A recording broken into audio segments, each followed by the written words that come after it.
तिपरा लेन की मांग लेकर 2018 में आईपीएफटी सत्ता में आए थे। तिपरा लेन के साथ हर कोई त्रिपुरी का भावनात्मक लगाव था। हर कोई अपना भूख, सुख और जान दांव पे लगा के तिपरा लेन के लिए संघर्ष करना चाहते थे, जिस वजह से बरमुड़ा रोड ब्लॉक के वक्त समग्र त्रिपुरा के त्रिपुरियों ने भाग लिए थे। पर सत्ता में आने के बाद तिपरा लेन की मांग को आईपीएफटीओ ने छोड़ दी।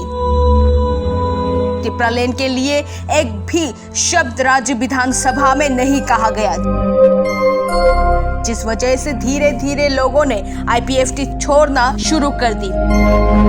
बिना अध्यक्ष और विधायकों के आईपीएफटी जैसे खोखला हो गए थे और जैसे कि तिपरा मोथा तिपरा लेन नहीं बल्कि ग्रेटर तिपरा लेन के मांग लेकर स्वायत्त जिला परिषद के सत्ता में आए हैं, तो कई लोगों ने तिपरा मोथा से जुड़ना शुरू कर दी।